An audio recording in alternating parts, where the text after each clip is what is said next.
का आहे तसं इक्वेशन. इक्वेशन डोक्यात आलं रे आलं की लगेच न कळतपणे असा सिम्बॉल येतो ना रे. आणि असतं left hand side right hand side. म्हणजे न कळतपणे तुम्हाला हे कळालं पाहिजे की टायटल पूर्ण व्हायच्याच अगोदर म्हटलं इक्वेशन, मॅथमॅटिकल अप्रोच आला. इक्वेशन कुणाचं बघायचंय? इक्वेशन कुणाचं बघायचंय? Equation of, very good, equation of stationery wave. आता सगळ्यांना माहित आहे की स्टेशनरी वेव्ह जी तयार होणार आहे ही एक वेव्ह कोणापासून बनणार आहे तर दोन दुसऱ्या वेव्ह पासून बनणार आहे, बरोबर आहे ना. त्या दोन्ही वेव्हचं इक्वेशन कसं आहे, त्याच्यापासून तिसरी कशी बनेल आणि तिसरी बनल्यानंतर ती जी वेव्ह आहे त्याचं अँप्लिट्यूड असो, त्याची फ्रिक्वेन्सी असो, त्याची स्पीड असो, जे काय आहे ते कसं असेल हे आता आपण बघणार आहोत. तर आता इकडं एकदम शांत डोक्याने बघा रे बाबांनो की आम्हाला स्टेशनरी वेव्ह बनवायची. मग कालचंच आपण एक्झाम्पल घेतल्याप्रमाणे सेम कालच्या पद्धतीने आपण शिकलो. आता नीट बघा. मी अगोदर तुम्हाला एकदम साध्या सोप्या भाषेत समजून सांगा. मी भरपूर वेळ, मी सुरुवातीला सांगितलं आज मी एवढा वेळ देणार, तुम्ही म्हणाल सुद्धा एवढ्या टॉपिकला एवढा कसं काय वेळ दिला, कारण मी सुरुवातच केली आहे. सांगतोय तुम्हाला की 12वीत याच्यावरती कुठे ना कुठे तुम्हाला प्रश्न सोडवून जायचेच पुढं. मग तिन्हीपैकी कुठं कसं ना कंपल्सरी प्रश्न सोडवायचा असतो. आता मजा बघा, मी सुरुवात करतो. एकदम शांत डोक्याने विचार केला तर आपण विंडमिल घेतली होती, पवनचक्की घेतली होती. मग पवनचक्की घेतली आम्ही आणि हा पवनचक्कीचा शाफ्ट आहे. हा असा किंवा तुमच्याकडून असा रोटेट होतो, असा चालतंय, दिसतोय रोटेशन. हे परपेंडिक्युलर, पॅरलल, परत परपेंडिक्युलर, परत पॅरलल. मग आता मॅग्नेटिक लाईन्स ऑफ फोर्स तुमच्याकडून माझ्याकडे. इमॅजिन करा मॅग्नेटिक लाईन्स ऑफ फोर्स अशा असतील ना, तुमच्याकडून माझ्याकडे दिसलं, म्हणजे ह्या प्लेन मध्ये आहेत. आता मजा बघा. मग आता सायकल तुमचं जिथून ठरवायचंय. समजा इमॅजिन करा इथून सुरुवात झाली, इथून सुरुवात झाली, 90 डिग्री झालं, 180, 270 आणि 360. मग मॅक्झिमम फ्लक्स कट झालं, व्होल्टेज जास्त तयार झालं, ईएमएफ जास्त तयार झालं, कमी कमी कमी कमी 0 व्होल्टेज तयार झालं, परत वाढत वाढत वाढत वाढत वाढत जास्त झालं, परत कमी कमी झालं. म्हणजे एका सायकलमध्ये दोनदा तुमचं व्होल्टेज मॅक्झिमम झालं आणि दोनदा, मग जे मॅक्झिमम झालं त्याला तुम्ही अँप्लिट्यूड हायेस्ट आणि त्यालाच तुम्ही अँटी नोड म्हणाल आणि 0 झालेला नोड म्हणाल. म्हणजे node to anti node, node to anti node, anti node to node असं होत असतं ना, हे सायकल असतं. मग एसी सर्किट असो किंवा सिंपल हार्मोनिक मोशन असो, इन्स्टंटेनियस अँप्लिट्यूड जे दिलं जातं हे पीक अँप्लिट्यूड इनटू साइन, थोड्या वेळासाठी मी थिटा बोललो, असंच असतं ना रे बाळांनो. असं स्टडी केलं आम्ही. आता मजा बघा बाळांनो, एक वेव्ह तुम्ही कुठं कुठं वापरली. मी असं म्हटलं instantaneous current is equal to peak current into sine theta शिकलोय आपण. Instantaneous EMF is equal to peak EMF into sine theta शिकलो आपण. आणि सगळ्यांना माहितीये की थिटा म्हणजेच ओमेगा टी असतो. म्हणजे कसं, तर सगळ्यांना माहित आहे distance D is equal to velocity into time असतं. 7वी 8वी पासून बघतो ना आपण. कव्हर केलेलं अंतर म्हणजे तुमची स्पीड किती आणि किती वेळ लागला. तुमची स्पीड 50 आणि 5 तास लागले, 250 किलोमीटर जाणार ना तुम्ही. हा, मग angular distance is equal to, बघा हे लिनियर डिस्टन्स तर लिनियर स्पीड, अँग्युलर डिस्टन्स तर अँग्युलर टायमिंग तर सगळीकडे सेमच. म्हणून तुम्हाला असं दिसतं y is equal to a sine omega. पण सिंपल हार्मोनिक मोशन मध्ये आम्ही स्टडी केलेलं आहे बघा, +φ म्हणायचं का -φ म्हणायचं, बरोबर आहे की नाही. आता मी त्याच्यावर पण वेळ देणार आहे. एसी सर्किट घेतो, सिंपल हार्मोनिक मोशन घेतो, मग वेव्ह घेतो, पुन्हा त्याचं काय करत बसायचं बसतो. किती वेळ देतो ते तुम्हीच बघायचं. आता इकडे आलो आपण. इथं तुमचं चालू झालं सिंपल हार्मोनिक मोशन, बरोबर आहे का. असंच ना, काही लोक असं घेत बसतील, पण मी असं घेणार आहे, कारण मी बाजूला सर्क्युलर मोशन घेणार. आता तुम्ही मला सांगा रे बाळांनो, की तुम्ही या ए पासून सुरुवात केली आणि तुम्ही याला म्हटलात आता ए पासून सुरुवात, त्याचं प्रोजेक्शन इथं आलं, म्हणजे मेन पोझिशन पासून सुरुवात झाली ना तुमची. मेन पोझिशन पासून सुरुवात झाली म्हणजे 0 पासून सुरुवात झाली असा त्याचा अर्थ झाला ना. इमॅजिन करा, मी ए पॉइंटला आहे, मी ए पॉइंटला आहे आणि हा नामदेव बी ला आहे आणि मयुरेश इकडे सी ला आहे. आता तुम्ही, आमची तर रनिंग ह्या ट्रॅकवर होणार आहे. तुम्ही मला सांगा ऍक्च्युअल मध्ये आपला सुरुवातीचा पॉइंट कुठला होता? ए.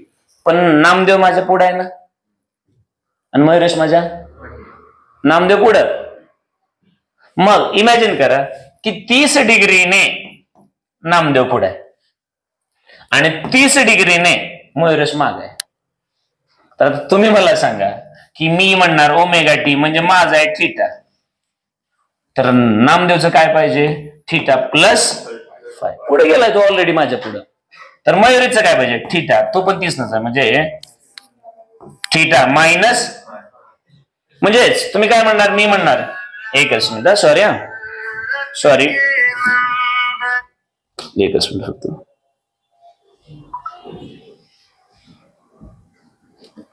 हा, मग आता मला सांगा की मी थीटाला आहे म्हणजे मी 0 ला आहे, बरोबर आहे का? आणि नामदेव 0 प्लस म्हणजेच तो 30 ला आहे आणि तुमच्या लक्षात आला हा मायनस 30 डिग्रीला आहे, म्हणजे तो या रेफरन्सच्या पण मायनस मागे आहे. मग ही सगळी मजा कशाची असते किंवा हे सगळं कशाबद्दल चालू असतं? तर हे सगळं चालू असतं की तुम्ही रेफरन्स कोणाला मानले. मग मी रेफरन्सला सुरुवात माझ्यापासून व्हायला पाहिजे, पण मयुरेश तर माझ्या ऑलरेडी मागे आहे, नामदेव तर माझ्या ऑलरेडी पुढे आहे. मग कोण पुढे आणि कोण माग हे ठरवण्यासाठी तो फाय असतो आणि त्यालाच तुम्ही हे सुंदर असं नाव दिलं होतं फेज, बरोबर आहे की नाही? मग कोण पुढे आणि कोण माग हे ठरवण्यासाठी कोण वापरलं जातं? फेज वापरलं जातं. मग 2 वेव्ह असणार आहे. मग आता इकडे पुढे बघूया कालचीच कंडिशन. आता मी वेव्ह बनवण्यासाठी एवढा वेळ घालवला, पुन्हा एकदा का बनलं की सिंपल ऍडिशन करायची आणि ऍडिशन झाल्यानंतर सगळ्या गावाला माहिती आहे कुठला तरी ट्रिग्नोमेट्रीचा आयडेंटिटीचा एखादा फॉर्म्युला येतो, तो वापरला की सगळं होतं. इथपर्यंत ओके झालंय सगळं. हे वॉर्मअप चालू आहे आणि तू टॉपिकला हात घातलेला, आणखी वॉर्मअप घ्यायचं आपल्याला. आता इकडे बघा, एकदम साध्या सोप्या भाषेत बघा की ही एक वेव्ह आहे, ही दुसरी वेव्ह आहे आणि या 2 वेव्ह पासून आमची स्टेशनरी वेव्ह बनणार आहे.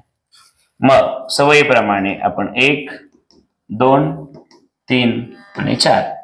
मी हे असं का दाखवलं? तर सगळ्यांचा टायमिंग सेम, म्हणजे सगळ्यांची वेव्हलेंथ, सगळ्यांची फ्रिक्वेन्सी घेण्यासाठी मी असं दाखवलं. आता याचा अँप्लिट्यूड ए समजा, तर याचा अँप्लिट्यूड सुद्धा येच ना रे बाळांनो. आता मजा अशी आहे की याच्यातला कुठला तरी रॅन्डम एखादा पॉइंट सिलेक्ट करा. समजा हा पॉइंट सिलेक्ट करायचा, त्याला पी म्हणायचं का? चालेल ना? मग हा पी पॉइंट म्हणजे इथं पण पी आला ना, एकच रस्ता असतो ना, पण एकच ठिकाणी दाखवतात ना, म्हणून त्याला वर खाली दाखवलं. ही वेव्ह आणि ही वेव्ह याच्यावरच असते ना, कारण आपला रस्ता कसा आहे सेम, पण एकावर दाखवल्यानंतर मला ड्रॉच करता आलं नसतं ना, म्हणून. मग आता इकडे मजा बघा. आता पी पॉइंट आणि इथला पण पी पॉइंट, पण ही वेव्ह इकडे जाते आणि ही वेव्ह इकडे. आता तुम्ही मला सांगा, आता मजा अशी आहे की तुमचा तर रेफरन्स ओरिजिन हा येणार आहे, बरोबर आहे ना? आणि तुम्ही विचार करणार की तुम्हाला पोहोचायचं कुठं? पी ला.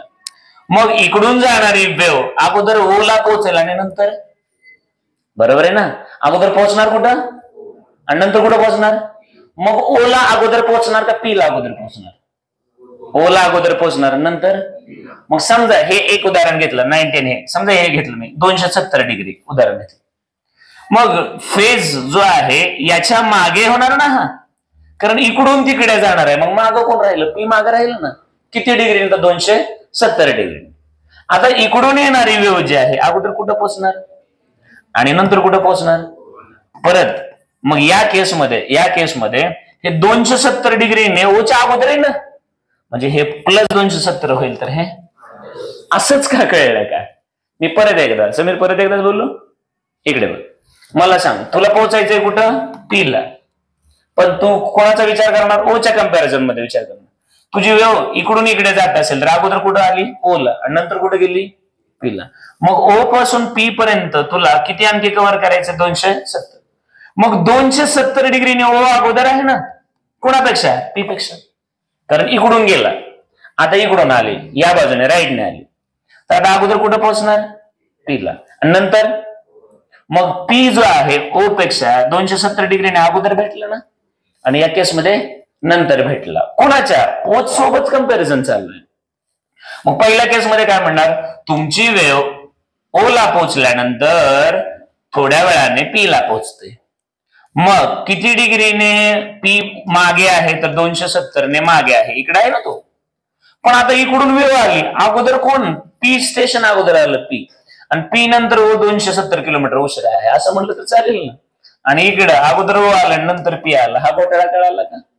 पण माझ्यासाठी दोन्ही केसमध्ये ओ मात्र कसा झाला? रेफरन्स झाला. इथपर्यंत ओके आहे का? मग हे समजलं असेल तर हे याला आता ट्रिग्नोमेट्रिक मध्ये मांडावं लागेल. आता मला सांगा, वरचं इक्वेशन आपण असं म्हटलं, y1 ही पहिली वेव अशी दाखवली, अँप्लिट्यूड ए साइन ओमेगा टी -φ घेणार आहे मी. कसा घेणार आहे? का बरं -φ? तर तुमच्या लक्षात आलं की -2 उशिरा पोहोचायला ना, हा पी ला ओ ला अगोदर पोहोचते, पी ला उशिरा. मग तुम्ही इथंच मी हे सांगितलं होतं, कुठे गेलं आमचं? हा आता मला सांगा, इथं कुठं तर पोहोचायचंय, उदाहरण घेतलं, इथं पोहोचायचंय, आम्हा तिघांची स्पीड सेमच आहे, तर अगोदर नामदेव पोहोचणार, पुन्हा मी पोहोचणार, आणि पुन्हा मयुरेश पोहोचणार. मग मयुरेश माझ्या मागे 30 ने पोहोचला, आणि नामदेव माझ्या पुढे. मग जो माझ्या पुढे अगोदर पोहोचला तो, आणि जो मागे पोहोचला तो, हाच मुद्दा होता ना. मग आता तुम्ही इथं मला सांगा की पहिल्या केसमध्ये पी ला उशिरा पोहोचणार आहे ना, हा अगोदर ओला पोहोचला नंतर पी ला. मग हा या दोन्ही मधला जो काही अँगल आहे त्याला मी म्हटलं फाय, आणि तो मायनस होणार, बरोबर आहे का? तर आणि याला मी म्हटलं इक्वेशन नंबर ए. आता दुसऱ्या केसमध्ये y2 is equal to instantaneous, sorry आपण peak amplitude sine omega t. आता मजा अशी आहे, दोन्ही एच काय घेतली रे बाळांनो? दोन्हीचा अँप्लिट्यूड, दोघांची अँग्युलर वेलोसिटी, दोन्हीची स्पीड, दोन्हीची फ्रिक्वेन्सी, दोन्हीची वेव्हलेंथ सेम, दोन्हीचा रस्ता फक्त आणि फक्त डायरेक्शन एक्झॅक्टली. हेच काल आपण, आणि काल आपण त्या ग्राफिकली फॉर्म करायला भरपूर वेळ दिलाय, समजून घ्यायलाच. मग आज कुठं मॅथ चालू केलंय. मग आता मला सांगा, हे असं होईल ना रे बाळांनो? बरोबर आहे का? जेवढे माग तेवढंच हे पुढे आलं ना. इकडून बघितलं तर हे 270 डिग्री उशिरा आलं, आणि इकडून बघितलं तर 270 डिग्री अगोदर आलं, कारण वेव्हची डायरेक्शन एक्झॅक्टली उलटी होते. म्हणजे एवढंच काय तो फरक. मग हे समजलं असतील तर तुम्हाला ह्या दोन वेव्हज कळाल्यात का आता? पक्का. आणि मला सांगा, सिंपल हार्मोनिक मोशन मध्ये हेच केलं ना आपण, प्लस मायनस. फक्त आता या क्षणाला सांगा की या ज्या दोन कंपोनंट वेव्ह आहेत, या दोन कंपोनंट वेव्ह त्या ह्या दोन मॅथमॅटिकली आहेत आणि इथं ग्राफिकली आहेत, इथपर्यंत ओके आहे का? आता याच्यात कुणाला डाऊट असेल तर मला अगोदर सांगा. कसलाही डाऊट असेल, सर हे कसं आलं, परत एकदा सांगा, हे प्लस का झालं, मायनस का झालं, काही घोटाळा असो, मला अगोदर सांगायचं. गर्ल्स सगळं क्लिअर आहे का? पक्का? मानसी एकदम व्यवस्थित कळाले. ओके, बॉईज इकडे एकदम व्यवस्थित कळाले. कुणाला कसलाही डाऊट असण्याचं काही कारण नाही. पक्क? इकडे कुणाल समजलंय का? मागे सुशांत. मग आता इकडे मला सांगा, आता हेच समजलं असेल तर आता या दोघांचा जो रिझल्टंट होणार आहे या इन्स्टंटला, या क्षणाला, ए बाबा, या दोघांचा जो रिझल्टंट येणार आहे या इन्स्टंटला, या क्षणाला, तो कसा असेल तर सगळ्या गावाला माहिती असायला हवं. आता दोन्ही वेव्ह मला सांगा, इथं दोन्ही वेव्ह कडे बघितल्यानंतर मला सांगा, या पार्टिकलला इथं वरती उचललं जातं, त्याच पार्टिकलला वरतीच उचललं जातं ना. मग ह्या इन फेज मध्ये आहेत का आउट ऑफ फेज मध्ये? इन फेज मध्ये आहेत का out of phase? In phase. In phase म्हणजे फोर्स सेम डायरेक्शनला लागेल का वेगवेगळ्या? म्हणजे दोन बैल सेम डायरेक्शनला ओढतील का वेगवेगळ्या? मग दोन बैलांनी जर एका गाडीला सेम डायरेक्शनला ओढलं तर नक्कीच तिथं रिझल्टंट फोर्स ऍक्ट होऊन जास्तीत जास्त डिस्प्लेसमेंट होईल.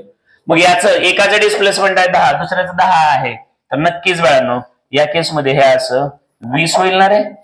बरोबर आहे का? मग याचा अर्थ स्टँडिंग वेव्ह क्रिएट झाली. मग आता ही जी वेव्ह बनलेली आहे, ही जी वेव्ह तयार झाली, याचं मॅथमॅटिकल इक्वेशन कसं असेल हे आज आपल्याला बघायचं. समजलं ना? मग याचं मॅथमॅटिकल इक्वेशन कळालं, याचं मॅथमॅटिकल इक्वेशन कळालं, याचं मॅथमॅटिकल इक्वेशन कसं आहे हे जे आहे ना, हे मॅथमॅटिकल कसं रिप्रेझेंट करायचं हा आजचा विषय आहे, बरोबर आहे ना.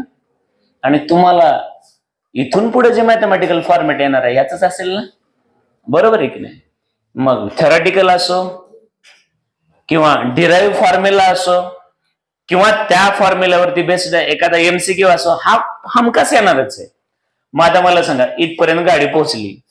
आता इथं एक्झॅक्टली काय झालं तर तुम्हाला माहित आहे, जेव्हा दोन किंवा दोन पेक्षा वेव्ह एकाच ठिकाणी येतात तेव्हा प्रिन्सिपल ऑफ सुपरपोजिशन होतं. मग ही एक लाट आली आणि दुसरी लाट आली, बरोबर इन फेज मध्ये आल्या तर मोठी लाट आली असं म्हणतात. मी इथं 100 न्यूटन फोर्स लावला आणि मयुरेशने 100 न्यूटन फोर्स लावला, तेव्हा बेंच उचलला गेला. मी एकटा 100 न्यूटन फोर्स लागत होतो तेव्हा बेंच उचलला जात नव्हता. पोतं उचलताना आपण तेच करतोय. मग एक्झॅक्टली याचं आणि याचं मॅथमॅटिकल अनालिसिस इथं ग्राफिकल केलंय आम्ही. म्हणजे याचा अर्थ आम्हाला जर रिझल्टंट वेव्ह बनवायची असेल ही, तर आम्हाला y1 प्लस y2 करावं लागेल, बरोबर आहे की नाही. आणि यालाच तुम्ही प्रिन्सिपल ऑफ काय म्हणला होता, सुपर पोजिशन. आणि एक लक्षात ठेवा रे सोनांनो, फिजिक्स मध्ये कुठलीही गोष्ट समजून सांगण्याचं खूप खूप वेगवेगळ्या मेथड्स आहेत. कधी मी तुम्हाला ग्राफच्या माध्यमातून समजून सांगतो, कधी मी तुम्हाला अल्जेब्राच्या माध्यमातून समजून सांगतो, कधी मी तुम्हाला डेली लाईफ मधलं. आता प्रिन्सिपल ऑफ सुपरपोजिशन मी सांगताना 2 बैलांचं उदाहरण सांगितलं, गावठी उदाहरणाच्या भाषेमध्ये समजून सांगतो. म्हणजे कधी तुम्ही ग्राफ्स मध्ये बघता, कधी अल्जेब्रामध्ये बघता, कधी डेली लाईफ एक्झाम्पल मध्ये बघता. म्हणजे एक गोष्ट समजून सांगण्यासाठी फिजिक्समध्ये वेगवेगळ्या मेथड्स वापरल्या जातात. मग एक्झॅक्टली आता तुम्हाला ही वेव्ह म्हणजेच y1 ही y2 कळाली आणि ही कोण आहे, आणि y1 y2 y हे समजून घेण्यासाठी आता एकदम व्यवस्थितपणे बघायचं की ए काय आहे, ओमेगा काय आहे, किंवा मी आणखी बऱ्याच गोष्टी वापरणार आहे. तर इकडे आता याला थोडस मूव्ह करतो आणि थोडस आपण आपल्या नोट्सच्या अप्रोच कडे जाणार आहोत. थोडस नोट्सच्या, थोडस, कारण तुम्हाला नोट्स रेफर करताना अडचण येऊ नये म्हणून मी परत एकदा आणखी एक पाऊल मागे येतोय. परत आता मला काय समजून सांगायचं ते बघा.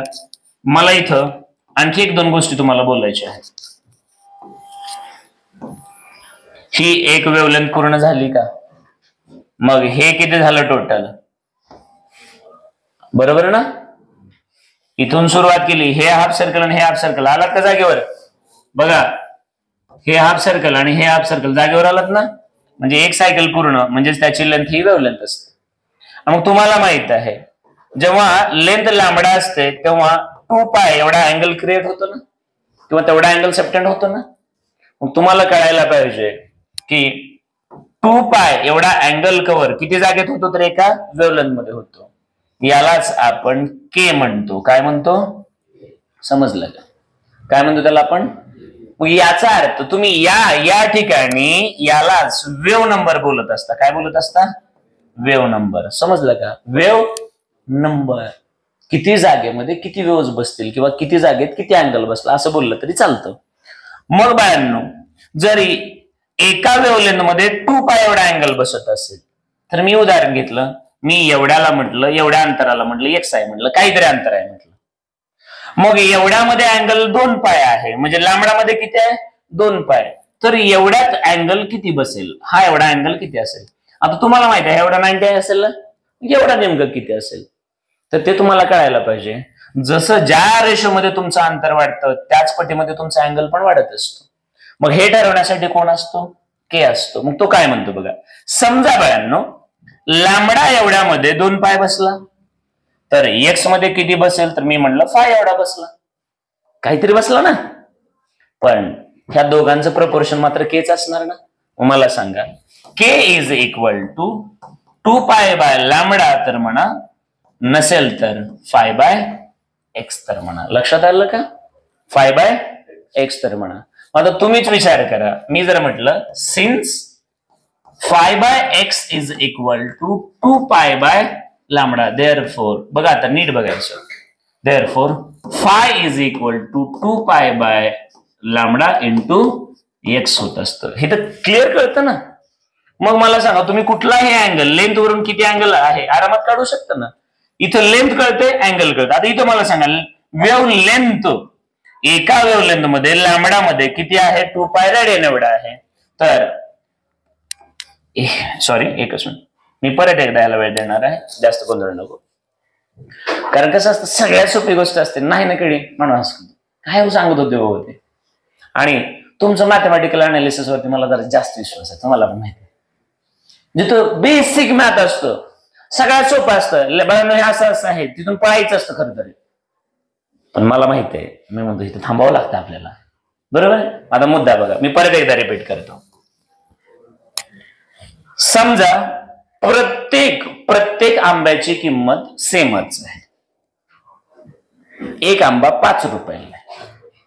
किती रुपयाला? तर 10 आंब्याचे किती रुपये होते? आणि 100 आंब्याचे 500. असंच ना, तुम्ही त्याच रेशो मध्ये त्याच मल्टिप्लिकेशन मध्ये घेणार. मग आमचा साधा प्रश्न आहे हो, नीट बघा. आता ही एक वेव पूर्ण झाली का? मग याला ओ म्हणालात आणि याला ए म्हटलात, तर लेंथ ऑफ ओ ए तुमच्यासाठी त्या वेवची लेंथ असेल का? म्हणजेच याला तुम्ही काय म्हणणार? लॅम्बडा. जर अँगलच्या भाषेत बोलायचं गेलं तर 2 पाय रेडियन होणार. जर डिग्रीच्या भाषेत बोलायचं म्हणलं तर 360 डिग्री होणार. मग मुद्दा असा आहे की आम्ही असं बोललो की हा आमचा एवढा एक्स आहे, किंवा कुठे घ्यायचा तो घ्या, मग एवढ्यामध्ये आमचा अँगल किती असेल. समजलं का? मग तुम्हाला माहिती आहे पूर्ण किती असतो? 360 किंवा 2 पाय. मग एवढ्यात एवढ्यात एवढ्यात एवढ्यात एवढ्यात किती आहे? तर त्यासाठी तुम्हाला समजायला पाहिजे, since wave number k is equal to एवढा अँगल 2 पाय रेडियन, एवढा अँगल कितीत आहे? लॅम्बडा मध्ये आहे. तर त्याच पटीमध्ये बाकीचे अँगल वाढत राहणार. Therefore k is equal to, समजा आम्ही म्हटलं एक्स मध्ये किती आहे म्हटलं फाय, माहित नाही मला किती येते म्हणून मी काय म्हटलं five theta alpha beta gamma काहीतरी बोललो. एवढा अँगल कशात आहे का? मग जर एक वेव एवढी पूर्ण वेव 2 पाय रेडियन एवढा अँगल क्रिएट करत असेल तर एवढंच वेव पुढे गेली तर किती अँगल क्रिएट? मी म्हणलं फाय एवढा झाला म्हणलं. मग आता मला सांगा, therefore phi by x is equal to 2 pi by, therefore phi is equal to काय होणार? तर five is equal to 2 pi bye lambda into, बरोबर आहे की नाही? एका वेवची किंमत एवढी आहे तर एवढ्या वेवची किंमत किती, असाच अर्थ झाला. एका किलोचे 100 रुपये आहेत, तर अर्धा किलोचे किती रुपये होतील? 50,000. एका किलोचे 100 आहेत, तर पाव किलोचे किती होतील? एवढं असं 25च ना. हा तो फॉर्म्युला झाला. आलो काठी वाटी एक सुद्धा केला. एवढं करून जर एक कोण जर म्हणलं नाही लक्षात आलं तर त्यांना दवाखान्यात 100% जावंच लागेल. नाही वर रिकामा जो आहे त्यात काहीतरी बसवावं लागेल. मग मला सांगा इथपर्यंत कळालं का? मग यालाच तुम्ही असंही बोलू शकता ना, phi is equal to k into, बरोबर आहे का? मग फायची व्हॅल्यू के कशी आहे कळलं का? मग आता परत सुरुवात आणखी पहिल्यापासून. आज काय झालंय का नेमकं? इथून जाताना जर एक जर म्हणलं की नाही कळलं त्याला तिथं त्या रूम मध्ये नेऊन आणतो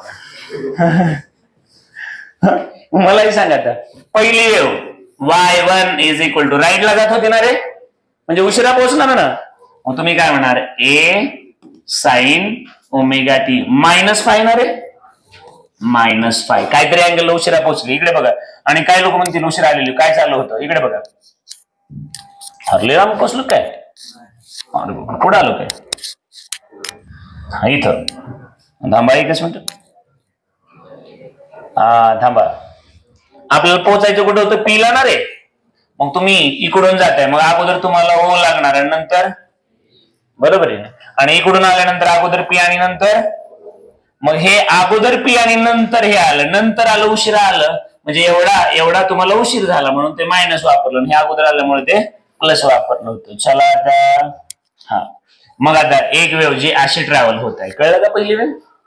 आता दुसरी y2 is equal to A sine omega T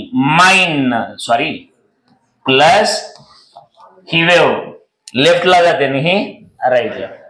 therefore y is equal to y1 plus आणि याच्यासाठी म्हणायचं असतं प्रिन्सिपल ऑफ सुपरपोजिशन. त्याच्याशिवाय हे होणारच नाही, बरोबर आहे की नाही.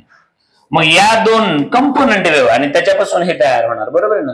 म्हणजे या फंडामेंटल वेव्ह आणि हे आमची स्टेशनरी वेव्ह. मग ग्राफिकल दाखवलंय सगळं. जर सगळं दाखवलं असेल तर मी आता परत एकदा या वेव्ह चेंज करणार आहे. मी म्हणलं नाव y1 इज इक्वल टू, मी असं दाखवलं, a sine omega t minus k x. आता गावाला कळालं का के एक्स कुठून आलं. के एक्स साठी एवढा वेळ घालवलाय. y2 is equal to a sine omega t plus k x. Therefore, y is equal to y1 plus याला म्हणलं 1 नंबर, याला म्हणलं 2 नंबर, याला म्हणलं आता अरे बाबा नो, आता तरी एक काम कराल का, नंतर हँग होतंय. थांबा, आपण नेक्स्ट पेज वरती चालते ना. तर आता तुम्हाला त्याचं ऍडिशन करायचंय. मग हे ऍडिशन तुम्हाला दोन इक्वेशनचं ऍडिशन करायचंय. जर दोन इक्वेशनचं ऍडिशन करायचं असेल, आता ऍडिशन का करावं लागलं, कारण जेव्हा दोन वेव्ह एका ठिकाणी इन फेज मध्ये येतील तेव्हा त्यांचा जो रिझल्टंट आहे तो ऍड होईल, आणि जेव्हा आउट ऑफ फेज मध्ये येईल तेव्हा सबट्रॅक्ट होईल. हे शिकलो ना आपण प्रिन्सिपल ऑफ सुपरपोजिशन. एक ऑब्जेक्ट आहे, त्याला मी माझ्या बाजूला ओढतोय तुम्ही तुमच्या बाजूला ओढतोय, तर आपला फोर्स सबट्रॅक्ट होईल ना. पण आपण सगळे एकाच बाजूला ओढायलो तर ऍड होत असतो, बरोबर आहे की नाही. एवढं तर कळतं ना. मग आता इथं आपण ऍडिशन चालू केली की आपल्याला कुठं ना कुठं काही ना काही अडचणी येतील. त्या अडचणी सॉल्व्ह करण्यासाठी मग आपण मॅथमॅटिक्सची थोडीशी हेल्प घेऊया, आणि जेणेकरून आपलं कॅल्क्युलेशन पुढे प्रोसीड होईल. तर चला, सिन्स तुम्हाला सगळ्यांना माहित आहे सुपरपोज होण्यासाठी दोन वेव्ह असाव्या लागतील. त्याच्यापैकी ही पहिली वेव्ह आहे A sine omega t minus k x. ही 1 नंबरची वेव्ह आहे. y2 is equal to a sine omega t plus k x. ही दुसरी वेव्ह आहे, आणि या दोघांची तुम्हाला बेरीज करायची. y is equal to y1 plus y2. हे तिसरे इक्वेशन आहे. आता तिसऱ्यामध्ये हा व्हॅल्यू पुटअप कराव्या लागतील. Therefore y is equal to y1 का आहे a sine omega t minus k x plus a sine omega t plus k x. बरोबर आहे का. आणि मग आता मला जेवढं येतं तेवढं मी अगोदर लिहितो. या दोघांमध्ये ए कॉमन भेटला मला, आणि म्हणून मी याच्यानंतर असं केलं sign omega t minus k x plus sign omega t plus, म्हणजे साइन ए प्लस साइन बी असा. मग आता याच्यानंतर मला जेवढं येत होतं, जेवढा मी रट्टा मारला ते संपलंय. आता मला हेल्प घ्यावी लागणार इकडे कोणातरी. सिन्स साइन ए प्लस बी बरोबर आहे का. आता मला तर माहित नाही, कारण फॉर्म्युले पाठ करण्यात कोण एक्सपर्ट आहे मला माहिती आहे, बरोबर आहे की नाही. 2 इंटू साइन मध्ये ए प्लस बी आहे का, A plus B by into cos A minus B by 2. बरोबर आहे का माझं. मग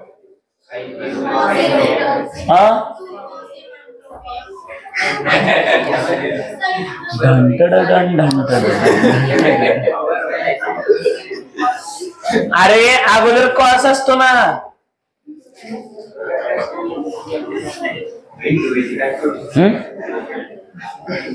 चुकलं का.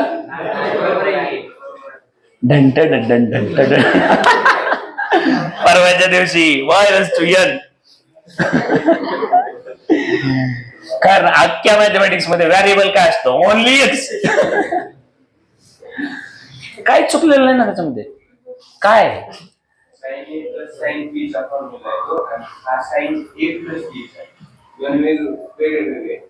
कसं साइन ए प्लस साइन बी. हा हा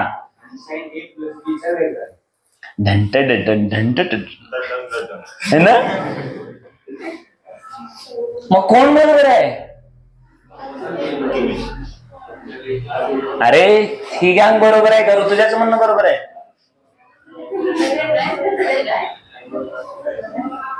मला असं वाटतं कदाचित तिचंही बरोबर असेल आणि त्याचंही बरोबर असेल. बेसिकली ए थांबा, इथं काय चालू आहे? थांबा, त्याने जे बोललं ना तो एकदम मुद्देसूद सांगितले. त्याने फरक पण सांगितला दोन्हीतला. तो बेसिकली साइन ए प्लस बी आणि साइन ए प्लस साइन बी हे वेगळं आहे ना, हे तो बोलतोय. आणि मग आपला अप्रोच काय? आपल्याला मला सांगा, समजा थोड्या वेळासाठी मी हा घेतला 60 घेतला 60 आणि मायनस हा घेतला 20, एक उदाहरण बोलतोय. तर हे काय होईल? इथं होईल 40 आणि इथं काय होईल 80. म्हणजे हा एक वेगळा अँगल, हा एक वेगळा. समजते का? म्हणजे याचा अर्थ हा. आणि जे पाठांतर करणार ती काय असं सगळं सारखं दिसते की ट्रिग्नोमेट्री मध्ये सगळं सारखं दिसते की दिसणारच ना दादांनो.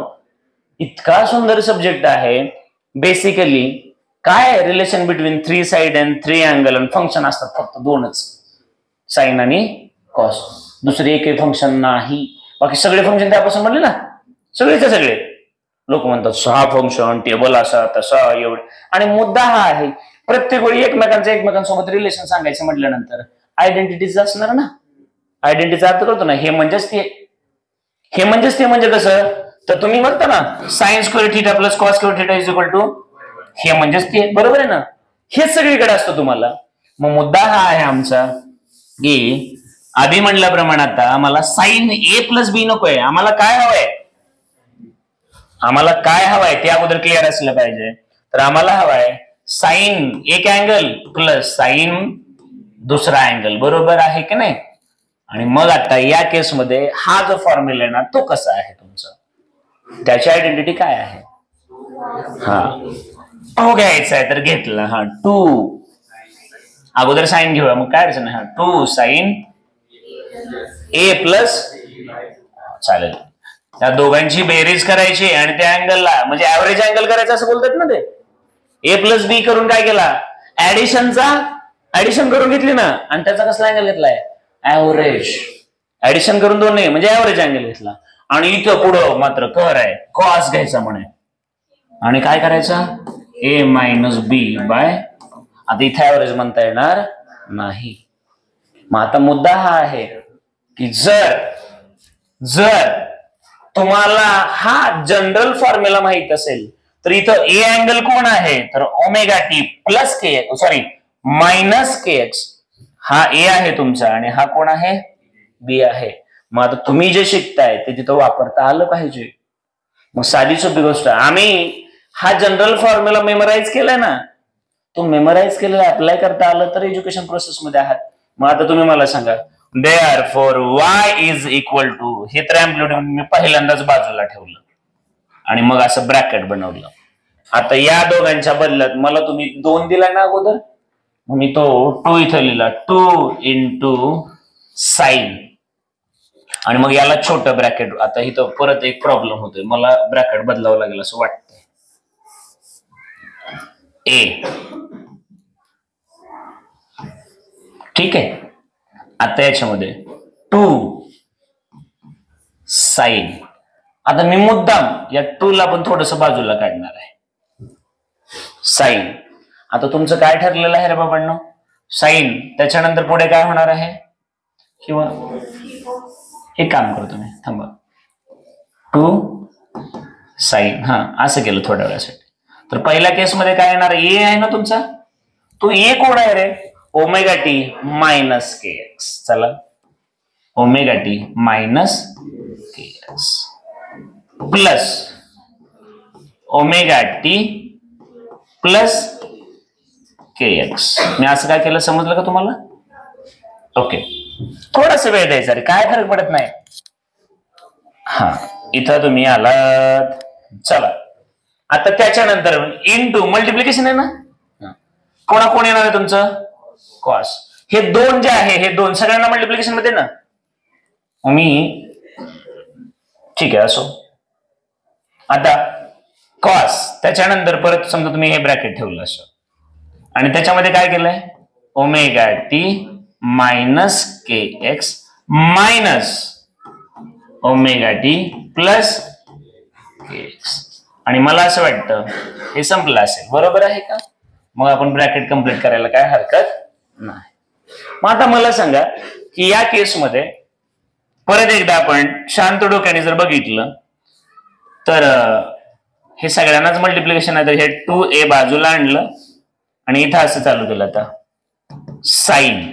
आता तुम्ही याच्याकडे बघा बरं की ओमेगा टी आणि इथं प्लस असल्यामुळे कुठलाच याच्यातला सिम्बॉल म्हणजे साइन चेंज व्हायची काय गरज असते. मग हे प्लसचा प्लस राहील. मग इथं मायनस के एक्स आणि इथला प्लस के एक्स काय होतील म्हणजेच हे होणार 2 ओमेगा टी बाय 2. चालेल का आता हे इनटू कॉस. आता इथं आलो. आता तुम्ही या मायनस मुळे हे मायनस मायनस होऊन जातील मायनस मायनस होतील. मग आता मला सांगा इकडे परत एकदा बघा मायनस के एक्स बरोबर आहे का. हे मायनस के एक्स आणि हे प्लसचं मायनस होईल हे याचा अर्थ ओमेगा टी म्हणजे मायनस मायनस बरोबर आहे ना. काय होईल मायनस के. मग हे होणार -2 के एक्स बाय आणि हे असं केलं. चालेल का रे बाळांनो? बरोबर आहे का? तर आता या केसमध्ये मला काय भेटतंय कसं भेटतंय हे मला सांगा. आता पहिलं काम तुम्ही हे कराल ना रे. बरोबर आहे का? बरोबर ना. मग आता जर तुम्ही हे काम केलं तर therefore y is equal to हा कोणतरी काहीतरी बोलतोय काहीतरी तुमची चर्चा चालू आहे. हा कुठेही थोडाही डाऊट असला की सांगायचं सर असं असं. तुम्ही काय करताय एखादी गोष्ट डिराईव्ह करत असताना तुम्ही बघता ना बऱ्याच वेळा प्रूफ म्हटलं हे दाखवा ते दाखवा तर कोण काय पुट करतो कोण काय पुट करतं. ते पुट केलं की ते दुसरीकडे जातं हे पुट केलं दुसरीकडे जातं. पण आपण ती व्हॅल्यू पुट अप करता असताना जी काही घेतलेली आहे ती त्याला रिप्लेसमेंटच आणलीच ना. आता मुद्दा हा आहे की हे इथपर्यंत सगळं तुम्हाला कळालेलं आहे का.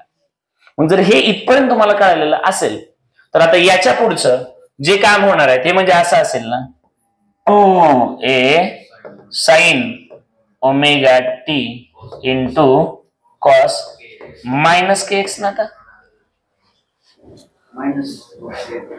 आता इथं के एक्स आलाय तर आलाय. मला ट्रिग्नोमेट्रीचं बाकीचं काय माहित नाही. तुमच्या समोर मी केलं ना. आता त्याचं पुढं काय करायचं तो प्लस मध्ये येतो तर कसा काय ही चर्चा नंतरची आहे. या क्षणाला आले ना मायनस विषय मिटलं. मग इथपर्यंत आपण पोहोचलोय का? नक्की पोहोचलोय. 100% लक्षात आलं. मग जर तुम्हाला हे लक्षात आलं असेल तर आपल्या सवयीप्रमाणे तुम्हाला अगोदर इथपर्यंत लिहायचंय.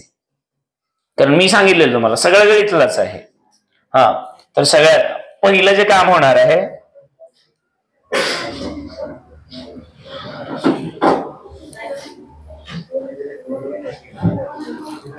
ओके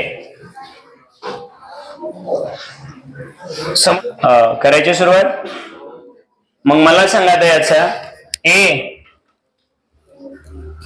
चर्चा समजली सगळी. मला सांगा देअरफॉर वाय. आता हे वाय काय आहे रे इन्स्टंटेनियस वेव्ह आहे. ती इन्स्टंटेनियस डिस्प्लेसमेंट आहे. कोणाचं पहिल्या वेव्हचं दुसऱ्या वेव्हचं का त्या दोघांपासून बनलेल्या तिसऱ्या स्टेशनरी वेव्हचं थर्ड वेव्हचं आहे ना ते. म्हणजे याचा अर्थ हे 2a. आता इकडे मी कॉस के एक्स ठेवलं इकडे आणि हे करताना नीट बघायचं आता हे कॉस मायनस प्लस केलं कळालं ना सगळ्यांना. आता इनटू साइन ओमेगा टी असं ठेवलं. काही लोक आता कन्फ्युज होतील एवढे त्याला व्यवस्थित काम आणलं ते. तर आता मला एक विचारायचं तुम्हाला की ही एक वेव आपल्याला माहित आहे ही जी रिझल्टंट वेव बनली ती दोन कंपोनंट वेव पासून बनली ना. मग पहिली वेव सायनोसायडलच होती दुसरी पण सायनोसायडल होती आणि त्या दोघांपासून तिसरी जी तयार झाली ती पण कशी आहे पक्का. मग मला सांगा याचं जनरल इक्वेशन सुद्धा असंच असायला पाहिजे ना. y is equal to A sine omega t असंच असायला पाहिजे ना. अरे बरोबर आहे का नाही असंच पाहिजे ना. म्हणजेच त्या दोघांपासून ही तिसरी जी तयार झाली ती पण कसली वेव आहे सायनोसायडलच आहे. मग हे y हे साइन ओमेगा टी तर हे ए म्हणजे हा एवढा बॉक्स असला पाहिजे ना रे बाळांनो. बरोबर आहे का? कळतंय का? मग मला सांगा therefore amplitude a is equal to 2a cos kx बरोबर आहे का? आता सगळ्या गावाला माहित आहे 2a cos k ची व्हॅल्यू माहित आहे 2π/λ वेळ दिलाय ना इंटू x. मग आता तुम्ही मला सांगा हा तर 2 आणि a कॉन्स्टंट झाले ना रे. मग तुमचे अँप्लिट्यूड मॅक्झिमम कधी असेल? जेव्हा हे टोटल फंक्शन मॅक्झिमम असेल तेव्हा, म्हणजेच हे टोटल मॅक्झिमम असेल तेव्हा. मग जेव्हा हे मॅक्झिमम तेव्हा तुम्हाला अँप्लिट्यूड काय मिळणार? मॅक्झिमम. आणि जर हे मिनिमम तेव्हा तुम्हाला काय मिळणार? मिनिमम. जर हे मॅक्झिमम आहे तर तुम्हाला तो अँटी नोड म्हणून मिळणार, आणि जर हे मिनिमम झालं तर तो तुम्हाला नोड म्हणून मिळणार. बरोबर आहे का? समजलंय का? हे पक्क कळालंय? मग मॅक्झिमम आहे मॅक्झिमम तर अँटी नोड, आणि जर मिनिमम आहे तर नोड. मग कुठं कुठं अँटी नोड येणार आणि कुठं कुठं नोड येणार यासाठी आम्हाला काय घ्यावं लागणार? काय बेसिक कंडिशन्स घ्यावं लागणार. बरोबर आहे की नाही? मग हे समजलंय का इथपर्यंत? तुम्हाला नक्की कळालेलं आहे का? मग जर हे कळालं असेल तुम्हाला तर आता याच्या पुढे आपल्याला 2 मिनिटाचा ब्रेक घेऊन नोड आणि अँटी नोड साठी परत एकदा कंडिशन्स बघायचे आहेत. वेळ का देतोय? कारण मी आता एक याची डायग्राम ड्रॉ करणार. कोणाची? तर स्टेशनरी वेव्हची. लक्षात आलं का? मग स्टेशनरी वेव्हची जर आपण एक जरी डायग्राम ड्रॉ केली तर तुमच्या बाकीच्या सगळ्या गोष्टी लक्षात येतील. तर इथपर्यंत हे सगळं समजलेलं आहे का? नक्की. मग ज्याचं कोणाचं राहिलं त्याने प्लीज हे नोट डाऊन करून घ्या फास्ट, पटकन.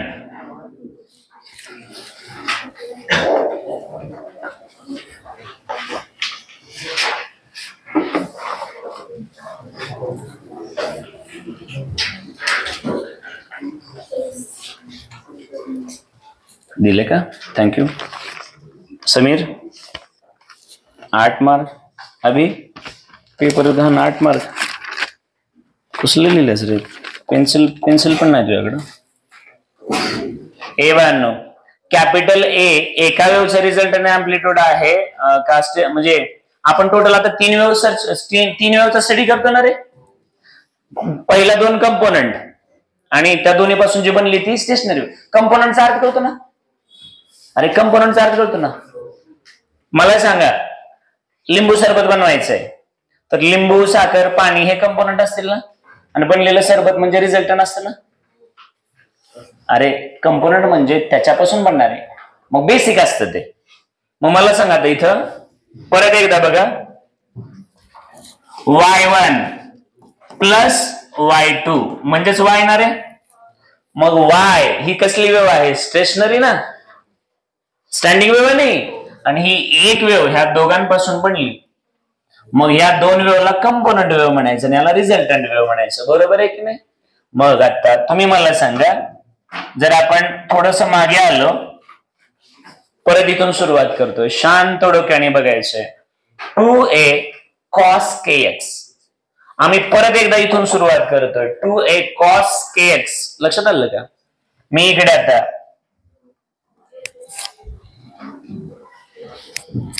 since resultant wave y is equal to 2 times a. आता हे स्मॉल a काय आहे मला कोण सांगेल बरं? अँप्लिट्यूड कोणाचं? रिझल्टंटचं का पहिल्या 2 कंपोनंट वेव्हचं? पहिल्या दोन्हीचं आहे. इनटू cos kx ना रे, इनटू sin ओमेगा. मग आता तुम्हाला माहित आहे since y is equal to a sin omega t, म्हणजे याचा अर्थ हा जो सेक्शन आहे हा आम्हाला काय देणार आहे? दोन्हीचं रिझल्टंट अँप्लिट्यूड.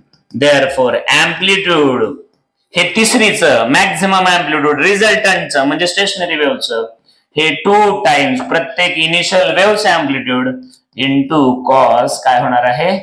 kx.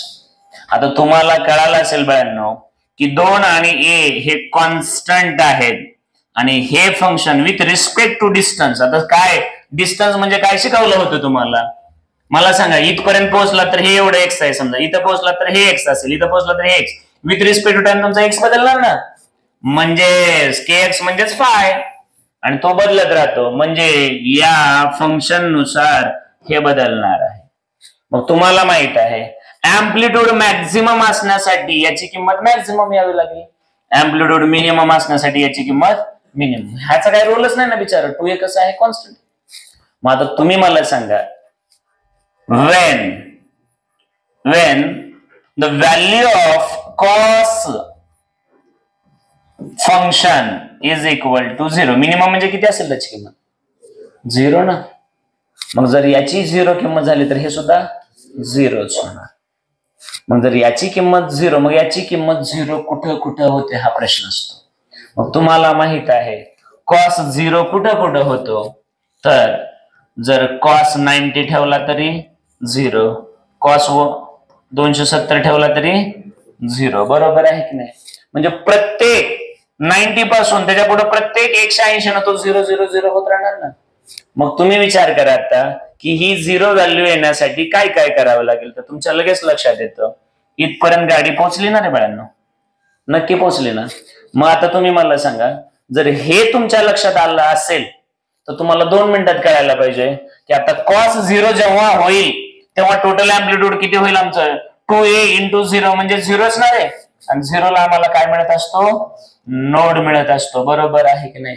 मग नोड आम्हाला कुठे मिळू शकतो, तर सगळ्यात अगोदर तुमच्या लक्षात आलं असेल की याची व्हॅल्यू 0 कुठं कुठं होऊ शकते. तर बघा, पहिली गोष्ट 0 होण्यासाठी तुमचा जो अँगल पाहिजे, आता नीट बघा बरं का, cos 90 डिग्री म्हणजे 0 असेल ना रे बाळांनो. cos 90 डिग्री म्हणजे किती आहे, 0 आहे, 0. मग cos 90 डिग्री 0 कुठे येतो, तर आता तुम्ही मला सांगा, इकडे नीट बघा बरं, ही एक वेव्ह आहे तर इथं 90 असतं ना. मग ही टोटल लॅम्बडा आहे, तर 90 म्हणजे किती होणार, लॅम्बडा बाय 4 होणार आहे. मग 180 म्हणजे किती असतं, लॅम्बडा बाय 2 म्हणजे 180 असतं ना. आणि लॅम्बडा म्हणजे किती असतं, 360 असतं, बरोबर आहे की नाही. मग एकदा कॉस तुमचं इथं 0 होतं तर दुसऱ्यांदा इथं 0 होतं. मग आता इथं आणि इथं परत याच्यातला फरक किती असतो, बरोबर आहे की नाही. मग जर कंडिशन्स द्यायच्या म्हटलं तर काय करायचं हे आता मी तुम्हाला बोललेलोच आहे, पण इथं त्यांना मी बोलून आणले रे. आता माझं काम नक्कीच नाही ना, आता काम कोणाचं आहे, मॅथच आहे ना. मग मॅथवाल्याला चला, बायोवाला म्हणलं मी बी येतो. आता सर ही आमची रिझल्टंट वेव्ह आहे, ही एक वेव्ह जी आलेली आहे that is the combination of 2 wave. म्हणजे तुमच्या भाषेमध्ये 2 ट्रिग्नोमेट्रिक फंक्शनला मी एक केले. ओके, आता याला थोडस मूव करतो, हे तुमच्या लक्षात असू द्या. 2a cos kx ना, मी सर आल्यामुळे डबल ते करणार आहे. रिझल्टंट वेव्ह जी तुमची आलेली आहे 2a, a म्हणजे काय, पहिला वेव्हचा अँप्लिट्यूड, आणि त्याच्यानंतर cos kx, मी kx ला परत लिहिणारच आहे पण त्याच्या अगोदर sin ओमेगा टी, इकडे काय सांगायची गरज नसावी. मग आता याचं कंपॅरिझन हे इंटिग्रेशन मला काय केलं जातं, इंटिग्रेशन डेरिव्हेटिव्ह कसं बदल डोक्याच्या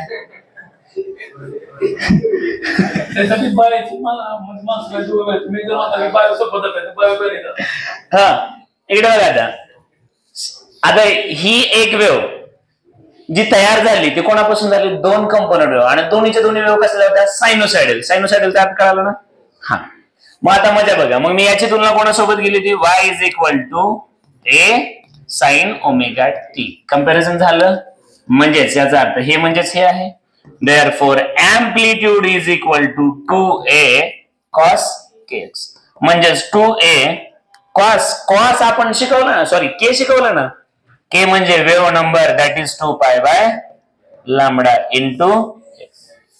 आता 2 आणि a हे तर फिक्सच असतं ना त्यासाठी, आणि 2, मग हे दोघांचे दोघं माझ्यासाठी कसे आहेत, कॉन्स्टंट. म्हणजे अँप्लिट्यूड ची जी फायनल व्हॅल्यू असणार आहे ते हे फंक्शन डिसाइड करेल ना. माझं सगळ्यांना माहित आहे cos थीटा जो आहे तो मिनिमम राहिला तर हे अँप्लिट्यूड सुद्धा मिनिमम झालं, म्हणजेच तो नोड तयार होईल, बरोबर आहे ना. आणि cos थीटा जर मॅक्झिमम झाला तर तो काय तयार होणार, अँटी नोड होणार, बरोबर आहे ना. मग आता हा जो अँगल आहे हा एवढा, हा ठरवणार ना सगळं, बरोबर आहे की नाही. आता माझा प्रश्न हा आहे तुम्हाला की नोड साठी कंडिशन काय असतील, तर नोड साठी म्हणजे 0 व्हॅल्यू येण्यासाठी. मग आता तुम्हाला माहित आहे cos पाय बाय 2 म्हणजेच cos 90 डिग्री 0 असेल ना. मग अशा किती कंडिशन्स पुढे पुढे पुढे पुढे वाढत राहतील. कॉस्टची व्हॅल्यू तुम्हाला त्या सायकल वरती कळतं ना. मग समजा या केसमध्ये हा 0 आहे, इथं π/2 म्हणजे 90 पकडा, जाऊ द्या, हा 180 पकडा आणि हे 200. इथं तुमचा कॉस 0 झाला ना, परत तुमचा कॉस 0 कुठं होतो? 270 ला. परत तुमचा कॉस 0 कुठं होतो? परत तुमचा कॉस. मग हे असं पळत राहायचं ना. मग जर हे 90 असेल तर हे 270च म्हणणार ना. आता 270 झाल्यानंतर हे 90 म्हणणार का 270 प्लस 180 म्हणणार? हे बरोबर असेल ना. आता मग आता याच्यासाठी मला कंडिशन्स घ्यायच्या. तर आता तुम्ही मला सांगा 2π lambda into x is equal to. आता तुम्हाला माहित आहे की माझं जे फंक्शन किंवा माझं जे अँप्लिट्यूड येणार आहे ते 0 असण्यासाठी इथं व्हॅल्यू ही मला इंटेग्रल किंवा सॉरी कोणाच्या तरी मल्टिपल π/2 करावे लागेल ना. बरोबर आहे का? आता ते ऑड येणार आहे, इव्हन येणार आहे, इंटिग्रल येणार आहे, सगळ्याच मला आणखी माहिती नाही. पण आता तुम्ही इथं सांगितलं होतं ना मला की इथं π/2, बरोबर आहे की नाही. मग आता मला सांगा हे आपण का करतोय? कारण कॉस तुमच्या फंक्शन मध्ये एकदाच कॉसची व्हॅल्यू 0 येते का इन्फिनिटी टाइम्स येऊ शकते? किती वेळा येते? इन्फानाइट टाइम्स येणार ना. मग ती नेमकं कुठं कुठे येते हे तुम्ही आता मला सांगणार आहात, बरोबर आहे ना. हा चला बरं, कसं येईल आता एवढं सगळं. आता किती कुठून सुरुवात केली बघितलं ना. हा चला पटपट तुम्हीच मला सांगा ना, सगळ्यात पहिलं काय काम करणार आहात तुम्ही? तर माझ्या डोक्यात पाय बसलाय ना, तो पाय मी कॅन्सल केला, बरोबर आहे का. पुढे काय करायचं नाही. अरे हे पुढे दिसतंय ना रे तुम्हाला.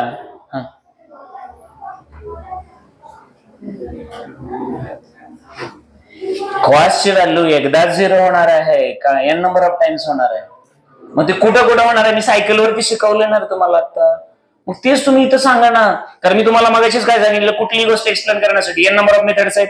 फॉर एक्झाम्पल ग्राफिकल घेतली होती, ट्रिग्नोमेट्रिक इक्वेशन फॉर्म मध्ये घेतली, तिसरी गोष्ट गावठी एक्झाम्पल घेतली आपल्या बैलापासून. हा आणखी काय सांगू तुम्हाला? हा काय करणार आता? हा therefore n is equal to काय x मध्ये घेणार? Okay. therefore x is equal to n into हा 2 आणि हा पण 2 मल्टीपल मध्ये. बरोबर आहे का? अरे कळलंय का? मग तुम्ही मला सांगा आता याच्यातून तुम्हाला काय समजलंय? कोण एक्सप्लेन करून सांगणार? यांची किंमत काय ठेवायची? तर तुम्हाला तर कळलं ना. कॉस फंक्शन मिनिमम कुठं कुठे येतं माहिती आहे ना तुम्हाला. एक तर 90 म्हणाल किंवा 200. एकदा ना मी 90 घेतला की परत 0 होण्यासाठी तुम्हाला 180 घ्यावं लागेल ना. परत 0 होण्यासाठी 180 घ्यावं लागेल ना. मग सगळ्यांना माहित आहे 90 म्हणजेच लॅम्बडा बाय, बरोबर आहे का. आणि दुसरं घेण्यासाठी 180 म्हणजे पुन्हा किती घ्यावं लागतं? Lambda by 2. मग एवढी बडबड केल्यानंतर जर तुम्ही मला या n बद्दल सांगू शकत नसाल तर मग मात्र वाईट वाटेल. बघा n ऑड नंबर असेल, n ऑड असेल का इव्हन असेल तुम्ही मला सांगा. जर मी इथं आता क्रॉस चेक करायचंय, मला कसं पाहिजे? मी इथं सर्कल वरती समजून सांगितलं ना तुम्हाला, तुम्ही मला इथं समजून सांगायचंय. कारण मी रट्टा मारणाऱ्याचा का त्रास करतो? तुम्हाला एकदा मी सांगितलं, तुम्हाला दुसऱ्या वेळेस नाही, ह्याचं दुर्दैव वाटतं. आणि जर कळत नसेल सोन्यांनो तर मग शेवटचा पर्याय मग आम्हीच असतो ना. मग आम्हाला सांगावं लागणार डबल त्याच भाषेमध्ये. मला सांगा इकडे परत एकदा, इकडे परत या रे बाबांनो. इथं π/2 म्हणजे 90 डिग्री. मग 90 ला तुम्ही असं लिहिता का नाही? Lambda by 4. लॅम्बडा बाय 4 म्हणजे 90च ना रे बाबा. कारण पूर्ण लॅम्बडा मध्ये 360 असतं. मला किती पाहिजे? 90 म्हणजे लॅम्बडा बाय. मग या कुठल्या तरी एका भाषेत कळणार आहे तुम्हाला. मग इथं एकदा तुम्हाला 0 भेटला की पुढचा 0 लॅम्बडा बाय 4 झाला. पहिला 0 प्लस दुसरा 0 इथे येतो. त्यासाठी तुम्हाला किती लागणार? 180. पण 180 म्हणजेच लॅम्बडा बाय 2 असतो ना, बरोबर आहे की नाही. म्हणजेच हे काय होणार? हा सॉरी, सगळ्यात पहिल्यांदा आता ऍडिशन करता येईल का? कसं, याचं 4 करावं लागेल ना, म्हणजे हे असं होईल ना 3 लॅमडा, बरोबर आहे असंच ना? हा व्हेरी गुड, असंच ना, बरोबर आहे का? मग आता तुम्ही मला सांगा, पहिलं लॅमडा बाय 4 भेटलं मला, त्याच्यानंतर दुसरं भेटलं 3 लॅमडा बाय 4. आता याच्यानंतर परत तुम्ही इथून इथे येणार आहात, म्हणजे 3 लॅमडा बाय 4 मध्ये परत 180 म्हणजे लॅमडा बाय 2 ऍड करणार ना, म्हणजेच परत हे 4 करताना वरचं 2 होणार ना, म्हणजेच 5 लॅमडा बाय 4 होणार, बरोबर आहे की नाही? मग याच्यामध्ये तुम्ही मला आता सांगा, ऑलरेडी तुम्ही इथे लॅमडा बाय 4 मध्ये आहात, पहिलं तुम्हाला भेटलं लॅमडा बाय 4 ला तेव्हा 1 असेल, दुसरं 180 ने भेटला तेव्हा तुम्ही 3 कडे आलात, पुन्हा तुम्ही 5 कडे आलात, पुन्हा तुम्ही, मग त्याने जे सांगितलं होतं ते बरोबर आहे की नाही? तो काय म्हणतो, वेअर एन हा कसा असेल, एक तर 1 असेल, 3 असेल, 5 असेल, 7 असेल, 9 असेल, म्हणजेच एन कोण असेल, बरोबर आहे की नाही? समजते का आता? मग आता